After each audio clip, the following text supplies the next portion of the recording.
Bonjour Michel. Bonjour Maï. Bienvenue sur Quantum, plateforme de thérapie holistique en ligne. Je ne sais pas s'il est encore nécessaire de te présenter, puisque tu es déjà internationalement reconnu grâce à ton premier best-seller. Dis-moi où tu as mal et je te dirai pourquoi. Je m'excuse Michel, mais c'est une ancienne édition. Oui. Qui date depuis 2002.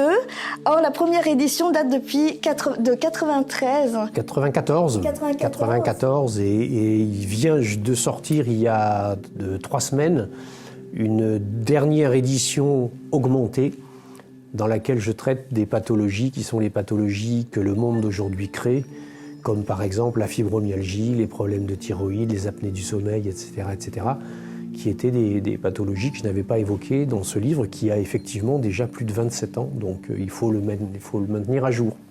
Et plus d'un quart de siècle, pratiquement 30 ans de notoriété et de succès. Alors au-delà de tes compétences d'auteur à succès, tu es aussi praticien professionnel de shiatsu.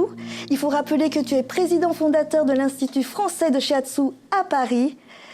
Praticien, tu es aussi consultant, formateur à Esclarmonde, Genève, entre autres. Oui. Et puis tu es psycho-énergéticien. Oui. C'est un livre qui a pratiquement 30 ans de notoriété, toujours d'actualité. C'était très révolutionnaire à l'époque de parler en pleine couverture.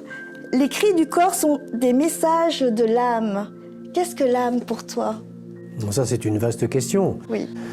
C'est une question qui touche à ce qui est pour moi l'essence même de ce qu'est un être humain, à savoir que, au-delà de sa réalité physique et de son corps, au-delà de son mental et de son intellect, il y a sans doute quelque chose de particulier qui s'appelle l'âme, que les Chinois ou les anciens orientaux ou les maîtres shinto vont appeler le maître intérieur, vont appeler l'essence divine qui est en nous. En tout cas, quelque chose de particulièrement vertical, subtil et élevé, qui nous met en lien en fait avec une dimension qui est la dimension consubstantielle de l'être humain, à laquelle chacun d'entre nous participe, une espèce de vaste fréquence et vibration fondamentale qui est, on va dire, ce qui âme, ça vient de anima, donc c'est ce qui anime, c'est ce qui met l'être en mouvement, c'est ce qui le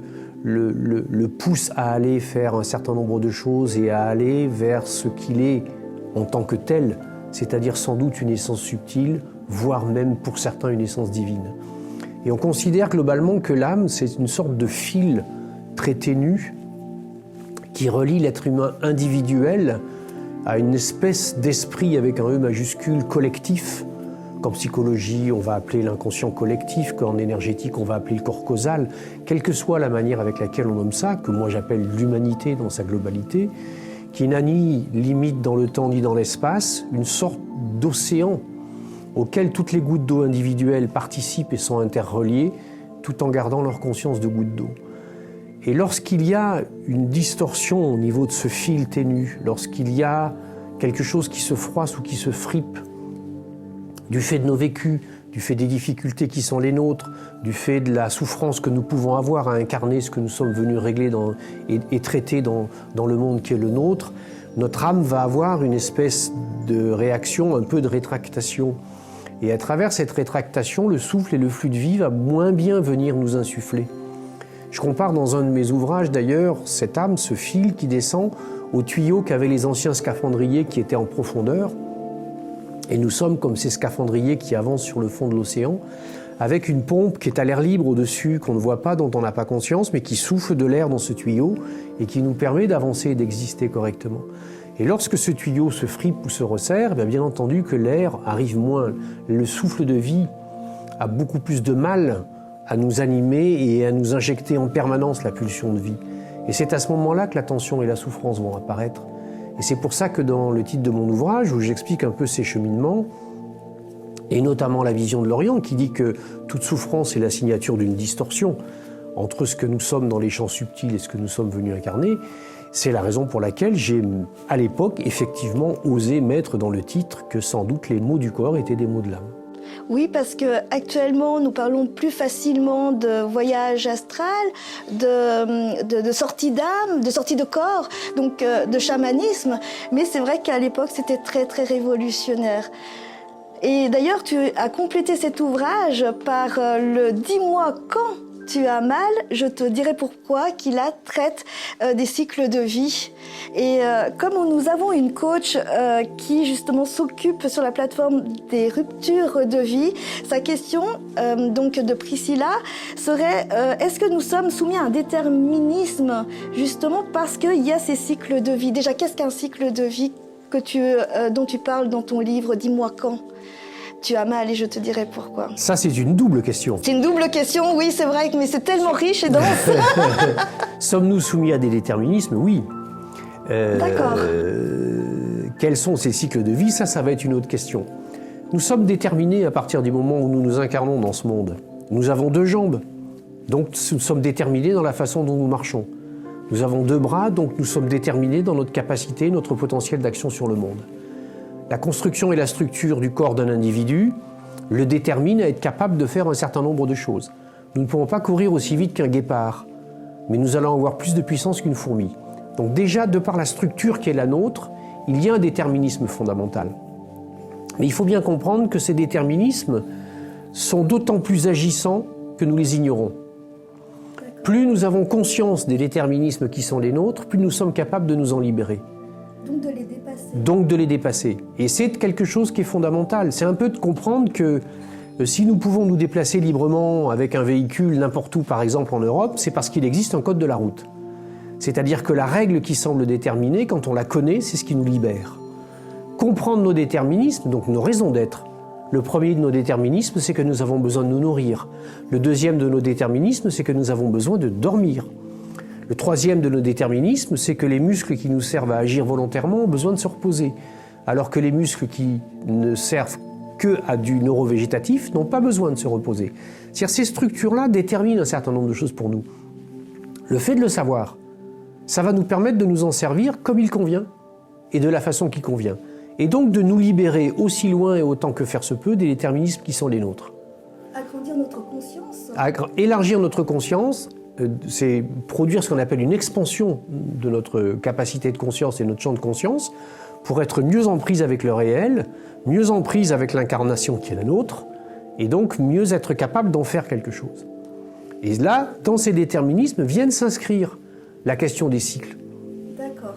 Parce que les cycles de vie sont des cycles qui s'imposent à nous à travers une espèce de charpente particulière, comme par exemple les cycles de renouvellement cellulaire. Oui. Les cellules du cerveau et du cœur se renouvellent tous les 80 ans. Les cellules osseuses, c'est tous les 12 ans. Les cellules de la peau, c'est tous les 28 jours. C'est-à-dire que chaque partie de notre corps est soumise à des cycliques naturels. Nous avons des cycles de fonctionnement des organes au fur et à mesure de la journée. Et tout cela cadence ce qu'est notre vie. Et il faut savoir que l'être humain, il est aussi cadencé par des grandes périodes et des grandes phases de sa vie que toutes les traditions du monde connaissent. Tout le monde sait que dans toutes les traditions du monde, vers l'âge de 12 ans, il se passait un moment particulier, Oui.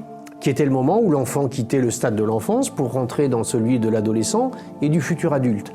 C'était scandé par quelque chose, c'était le moment où il y avait justement les fameuses traditions de ces passages et de ces rites de passage. En Afrique, on faisait partir l'enfant seul dans la nuit, au milieu des cris des fauves, etc. Il devait rester plusieurs jours pour dépasser sa peur. Quand il avait dépassé sa peur, il était devenu un adulte, etc. Ces cycles sont des cycles de construction de l'être humain. Et ils ont des cycliques qui sont différentes. Chez nous, à 12 ans, on donnait une montre, c'était la première communion, c'était le bar mitzvah, c'était etc., etc. Il y avait plein de manières de scander ça. Et qu'est-ce que l'on découvre? Moi, j'ai découvert au fur et à mesure des consultations qui étaient les miennes qu'il y avait de temps en temps des personnes qui avaient des problèmes qui réapparaissaient tous les 7 ans. Que généralement, souvent, quand on rencontrait les situations données, on se rendait compte que pour les gens, les couples tenaient 7 ans ou 14 ans. Que certaines personnes avaient des faits accidentels graves à 21 ans, puis avaient un problème particulier à 42. D'accord. Puis ensuite émergeait quelque chose à 63, etc. Les AVC, les ruptures sentimentales et affectives, les ruptures de couple, etc. C'est 42. Les AVC, les problèmes cardio, les Alzheimer, etc. C'est 63. Et qu'il y a un cadencement peut-être des cycles de 21, Et tous ces cycles-là, 21, 28, 7, 14, 12, 5, 3, tous ces cycles annuels qui sont en fait des résonances de quelque chose qui se passe parmi nous, ils peuvent être symbolisés par des grandes figures mythologiques qui sont porteuses de ces durées et de ces cycles.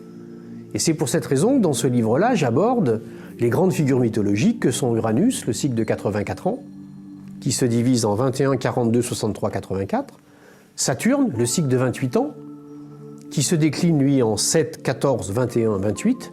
On voit qu'à chaque fois, il y a 4 cadrans, comme dans les phases de la Lune. Mais que le cycle de Saturne, 28 plus 28 plus 28, ça fait 84. C'est-à-dire que le cycle de Uranus de 84 est aussi segmentable en 3 cycles de Saturne, etc., etc. Que le cycle de Jupiter, qui est le cycle de 12 ans, qui est le cycle de la réussite, par exemple matérielle et sociale, etc., eh bien 7 x 12, ça fait 84. C'est-à-dire qu'on va se retrouver dans une espèce de cyclique fondamentale dans laquelle on se rend compte que des nombres et des chiffres ont de l'importance. Et après, quand on revient, et c'est ce que j'explique en revenant à la structure du corps, on découvre des choses absolument stupéfiantes. On découvre par exemple que, selon les philosophies orientales, on dit que l'homme est entre le ciel et la terre. Le chiffre symbolique de la terre, du sol et de la matière, c'est le chiffre 5. Nous avons 5 sens pour percevoir la matière, 5 doigts dans les mains, etc., pour saisir les choses, etc. Le chiffre symbolique de 5 symbolise le sens de la matière. Le chiffre 7 symbolise le ciel, les 7 couleurs de l'arc-en-ciel qui sont présentes dans le ciel. Eh bien, nous avons 5 vertèbres lombaires, qui sont les 5 vertèbres qui servent de point d'appui à notre corps. Nous avons 7 vertèbres cervicales, qui servent d'appui au ciel de notre corps, c'est-à-dire notre tête et notre esprit. Et l'être humain qui se situe entre les deux, puisqu'on dit qu'il se situe entre le ciel et la terre, eh bien, c'est les 12 vertèbres dorsales, c'est-à-dire 5 plus 7. Brillant. Et quand on fait en plus le calcul et qu'on rajoute, eh bien ça fait 7 plus 12 plus 5, ça fait 24. Qu'on rajoute les 5 vertèbres coccygiennes, qu'on rajoute les 4 vertèbres, les 5 vertèbres sacrées, pardon, et les 4 vertèbres coccygiennes, ça fait 33. 33 qui est un chiffre symbolique majeur, qui est l'âge du Christ, l'âge où il est mort pour incarner sur terre ce que le Père avait ordonné. Ce que tu viens de dire, c'est-à-dire que si nous sommes entre le ciel et la terre, ça veut dire que nous sommes notre propre Dieu finalement, puisque nous sommes maîtres de notre univers, nos cellules, comment nous sommes composés, les atomes, c'est comme si c'était un système solaire avec les électrons, les ions qui tournent autour, et nous sommes constitués de cet univers-là, de ce ciel. Oui. Qui est en nous. Donc, si nous sommes nous-mêmes notre propre Dieu, ça nous renvoie totalement à la responsabilité de création. Mais nous sommes co-créateurs de notre vie, de notre monde, et nous avons donc une responsabilité monstrueuse, surtout dans les époques que nous sommes en train de vivre. Il y a véritablement à se poser les bonnes questions. Parce que oui, bien sûr, et au-delà simplement de l'idée philosophique, eh bien cette caractéristique particulière d'être en fait des microcosmes qui sont représentatifs du macrocosme global que va être l'univers, les planètes, etc., etc., nous les retrouvons intégralement dans nos structures corporelles. Et nous sommes une espèce de miroir, une espèce de résonance. Finalement, nous sommes des acteurs qui sont venus jouer un rôle. Oui. C'est très intéressant. Merci. Et c'est très intéressant parce que je fais la liaison avec l'idée du hasard. Parce qu'un de nos thérapeutes qui est coach et qui accompagne les clients avec un jeu de hasard, et ce qui est surprenant, c'est qu'après 10 ans d'accompagnement avec ce jeu dont il est créateur, en jetant des dés et en tirant des cartes, cela rentre toujours en résonance avec la vie du patient. Et c'est la raison pour laquelle la question est de savoir, pour toi, quelle est la différence entre hasard, coïncidence et synchronicité? Le hasard n'existe pas. Le hasard n'existe pas. Le problème que nous avons en Occident, c'est que comme nous n'avons plus une vision globale de ce qu'est la vie et le vivant, nous ne sommes plus capables de relier la cause et l'effet.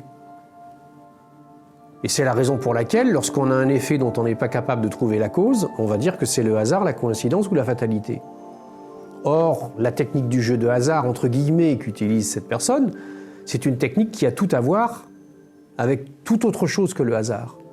C'est un peu comme les techniques avec le yiking ou un certain nombre d'autres techniques tirées des tarots, un certain nombre de choses. On est en fait là uniquement à travers l'usage et l'utilisation d'un outil qui devient un vecteur de l'expression de ce que quelque chose au plus profond de nous-mêmes sait. Et l'intérieur de nous-mêmes, au plus profond de nous-mêmes, l'âme, l'être intérieur, qui participe à la globalité de l'univers, a donc la connaissance de l'univers. Nous avons déjà tout en nous. Nous avons déjà tout en nous et nous sommes en capacité d'aller chercher l'information si nous nous donnons les moyens et que nous laissons cette information nous imprégner. C'est purement une question d'avoir une matrice suffisamment fertile pour recevoir cette information. Ce qui veut dire qu'on peut, à ce moment-là, organiser notre matrice. Mais bien sûr, mais ça se travaille. Mais de la même manière qu'en travaillant mon muscle, en m'entraînant, je vais mieux respirer, je vais mieux éliminer les toxines, je vais être mieux capable de faire des efforts, je vais avoir plus de précision dans mon geste, etc., etc. Je peux aussi aller travailler et organiser mes structures psychiques, la manière avec laquelle je suis en capacité d'accueillir, on va dire, des champs informationnels, intuitifs ou autres. Et quand Jung a développé les théories de la synchronicité, il s'était vraiment penché sur ce problème. Il avait mis 17 ans à comprendre l'histoire d'un scarabée vert qui lui avait été amené par une patiente. Et quand il a commencé à constituer ces liens, il a découvert quelque chose d'absolument fabuleux et c'est ce qui l'a amené ensuite, parce qu'il a vu que ça fonctionnait et qu'il a rencontré des physiciens de physique quantique, notamment un monsieur qui s'appelait Wolfgang Pauli.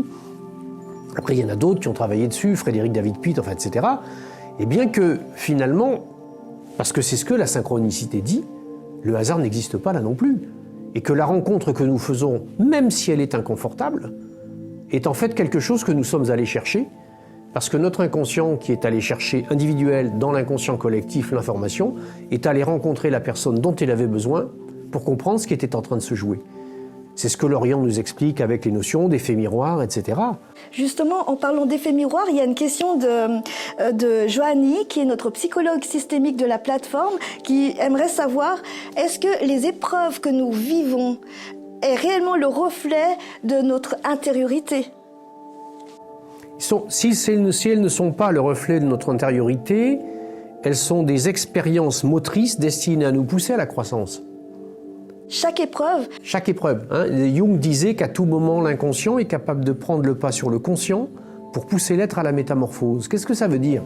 Ça veut dire que quelque chose au fond de nous connaît notre chemin de vie. C'est vers quoi nous avons choisi d'aller et ce que nous sommes venus apprendre quand nous avons choisi de nous incarner dans ce monde. Parfois, notre conscient, qui croit qu'il est le patron et qui veut diriger un petit peu les choses, il oublie cela. Souvent, à la naissance, nous oublions ce trajet-là et nous passons notre vie à le retrouver. Et lorsque nous nous fourvoyons trop, ou lorsque nous sommes dans des phases de vie dans lesquelles nous oublions un peu une partie de ce chemin, quelque chose au fond de nous nous conduit à rencontrer l'épreuve qui, par son contenu, va nous amener à comprendre à côté de quoi nous risquions de passer ce que nous avions besoin de comprendre.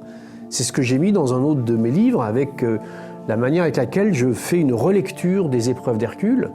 Les 12 travaux d'Hercule, ce sont 12 épreuves que nous rencontrons au fur et à mesure de notre chemin de vie et dans lesquelles, comme des marches, nous allons rencontrer des épreuves qui nous permettent de progresser pour aller vers ce qui est la réalisation de l'être.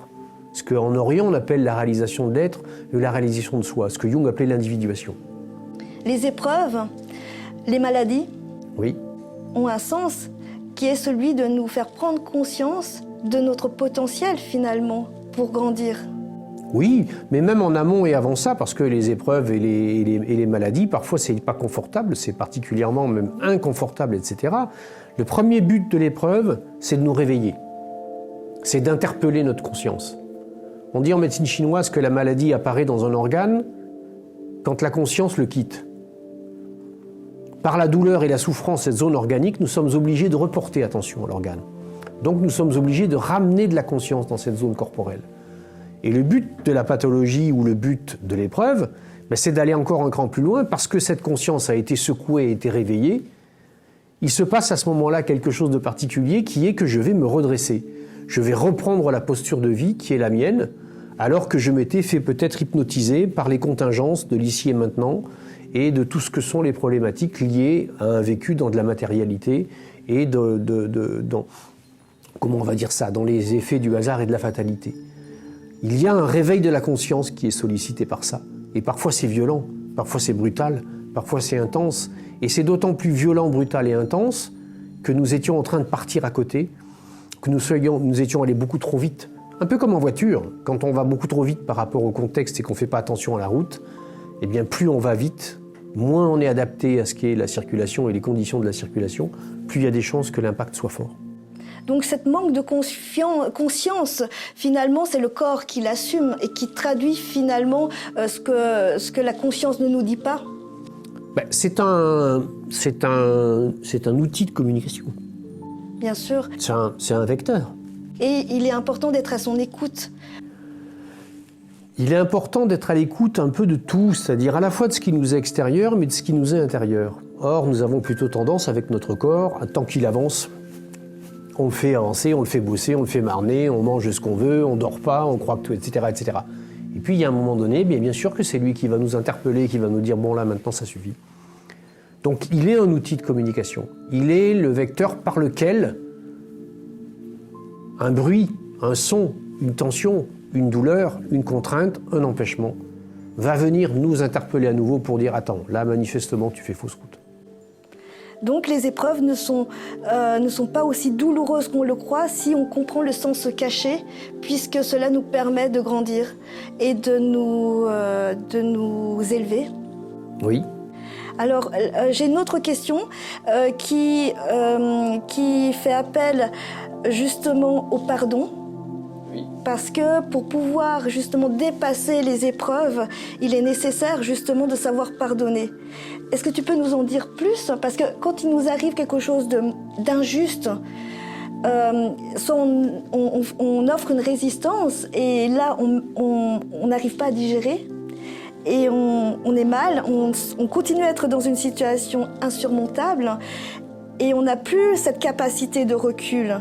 Et là, avec le temps, le pardon devient nécessaire pour pouvoir justement passer à autre chose et comprendre le sens caché des épreuves. Est-ce que tu peux nous en dire plus par rapport à l'amour inconditionnel, au pardon qu'il faudrait accorder?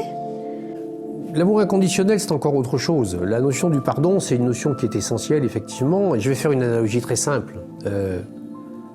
Quand on a une plaie qui est une plaie ouverte, on a une blessure. Tant qu'une blessure est ouverte, elle est infectieuse. Et quand elle est infectieuse, elle nous met en péril, elle nous met en danger, elle nous fait souffrir. Qu'est-ce que nous faisons quand nous avons une plaie qui est une plaie ouverte? On la nettoie, on la septise et on fait ce qui convient pour qu'elle cicatrise. La cicatrice sera là, elle sera présente, la plaie ne sera plus douloureuse, elle ne sera plus toxique, elle ne sera plus empoisonnante. Le pardon, mais la cicatrice reste toujours. La mémoire reste toujours. Parce que c'est ça la difficulté que souvent les gens ont avec le pardon, ils croient que pardonner, ça veut dire oublier. Pardonner n'a jamais signifié oublier.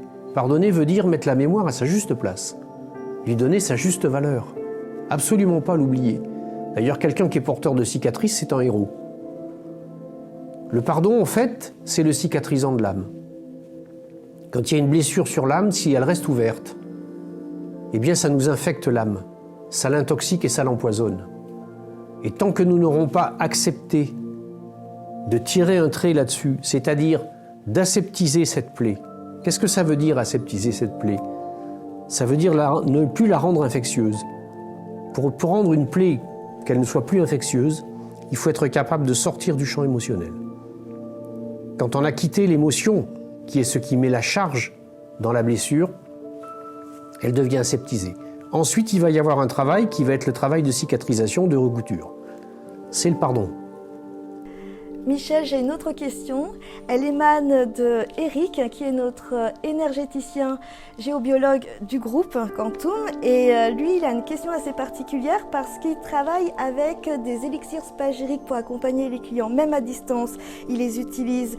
Et il serait curieux de savoir comment toi, tu utilises en phytothérapie les plantes. Est-ce que tu les consommes sous forme d'infusion? Est-ce que tu les consommes sous forme de tisane? Comment tu les utilises pour ta vie privée? C'est une question personnelle.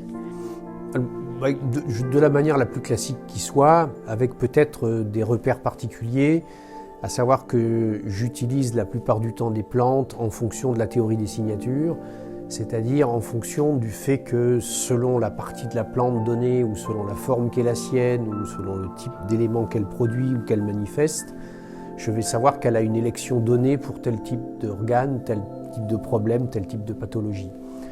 J'utilise aussi également les plantes d'une manière un peu particulière qui n'est pas phytothérapeutique mais aromathérapeutique, c'est-à-dire en utilisant les huiles essentielles. Parce qu'à travers le principe de la distillation, eh bien, les plantes libèrent ou constituent des ensembles de molécules très particuliers et qu'on peut cibler et que j'utilise en lien avec les méridiens d'énergie, les méridiens d'acupuncture. Et donc je vais avoir une espèce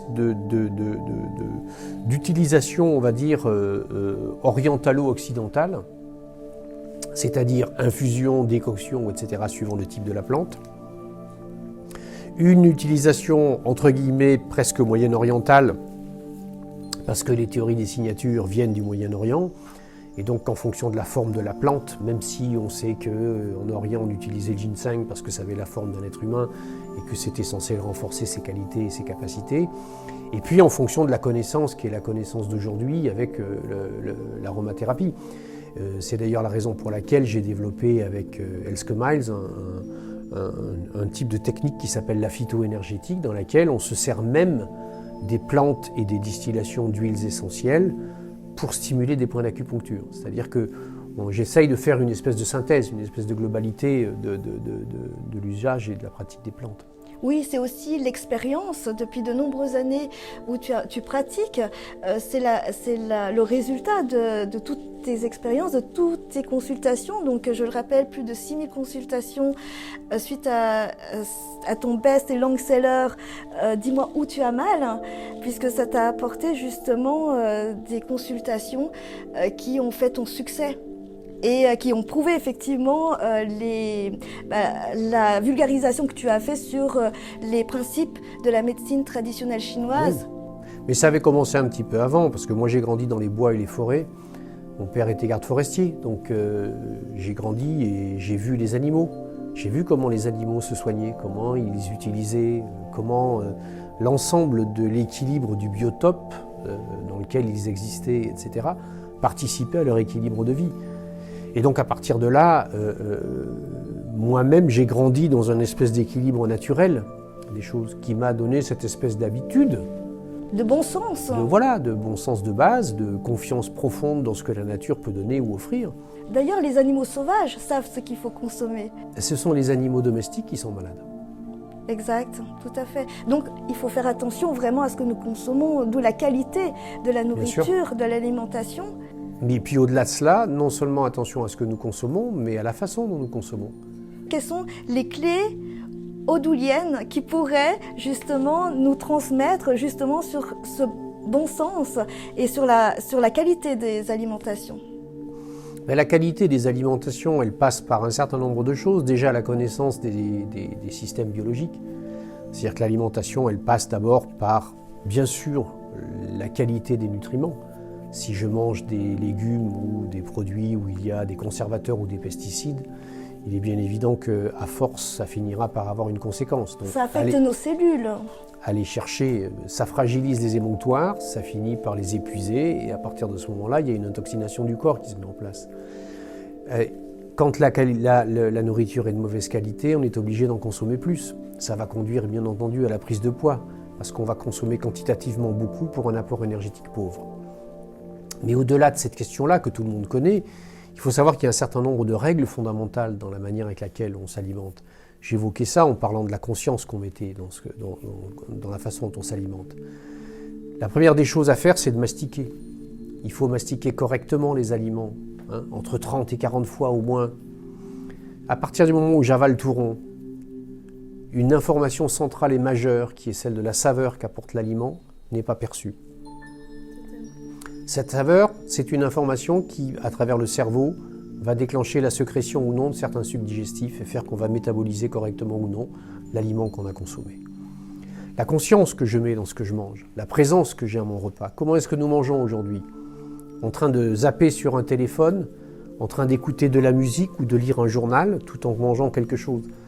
Quand on voit quelqu'un qui mange de cette façon-là, à la fin du repas, on lui demande qu'est-ce qu'il a eu comme saveur et qu'est-ce qu'il a ressenti. Il est incapable d'en nommer aucune, ou peut-être une ou deux. On revient toujours à la conscience. La conscience, la présence à ce que l'on est, dans le temps, dans l'ici et maintenant, dans ce que l'on fait, et de pourquoi on le fait. Dans l'ici et maintenant. Nous arrivons bientôt à la fin de notre interview, Michel. Et une dernière question. Je vais revenir pour conclure sur qu'est-ce que l'amour inconditionnel pour toi? Quelle est ta vision? Tout dépend si cette question concerne purement la relation aux autres et aux individus ou si elle concerne la vie en général. La vie en général. Si elle concerne la vie en général, l'amour inconditionnel est la capacité d'accueillir ce que la vie nous propose, quoi qu'elle nous propose, en ne remettant pas en question ou en doute la situation, mais en essayant de lui donner du sens. À travers cette capacité à donner du sens, on accueille et on accepte ce que fait l'amour inconditionnel, par exemple, entre une mère et son enfant, même quand il fait une bêtise, même quand il dit des choses qui ne sont pas celles qu'elle voudrait, etc., etc., elle continue à l'aimer pleinement, elle accueille, elle accepte ce que cet enfant fait, éventuellement elle l'aide et elle le guide.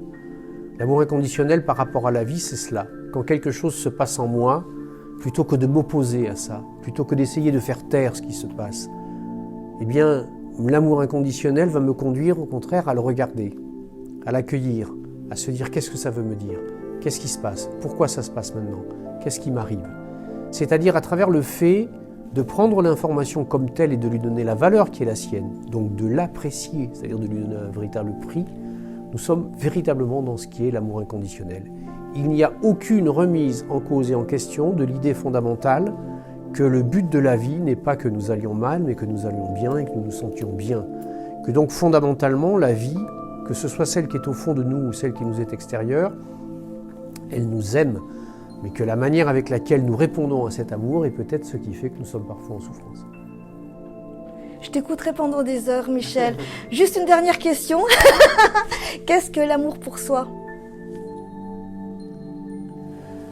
C'est pas le narcissisme, c'est pas le nombrilisme, c'est le respect. C'est le respect de la parcelle de vie, c'est le respect de l'étincelle de vie qui est en nous. C'est donc le fait de s'exhorter toujours à se tenir droit.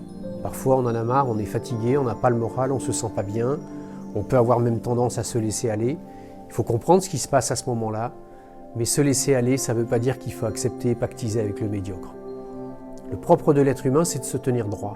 Le respect de soi, c'est de comprendre ça et de faire toujours l'effort pour le faire au maximum, physiquement, moralement et spirituellement. Donc toujours avoir cette conscience que le corps et l'esprit est lié et que nous sommes entre ciel et terre. Oui, et qu'à l'intérieur de nous vibre quelque chose qui nous aime et qui n'a qu'une envie, c'est que nous allons bien. Je te remercie, Michel, Merci, d'avoir su créer, d'être le lien entre l'Occident et l'Orient, grâce à cette grande intériorité à travers tous tes livres d'une richesse inouïe, d'avoir su vulgariser plusieurs plurimillénaires de sciences en Chine, de médecine traditionnelle chinoise, puisque ça a été traduit, tu as été traduit en chinois complexe et mandarin. Et mandarin, oui, les deux, absolument. J'ai été très très étonné de voir que, si j'osais dire, la maison mère était revenue vers moi et m'avait demandé, effectivement, parce qu'il me disait, nous avons en partie oublié ce qui était l'essence même de notre connaissance. Et comme j'ai été élevée avec les préceptes taoïstes, je te remercie infiniment d'avoir fait ce lien. Merci beaucoup, Michel. Merci d'avoir eu envie de me parler. Alors, au plaisir et à bientôt. À très bientôt.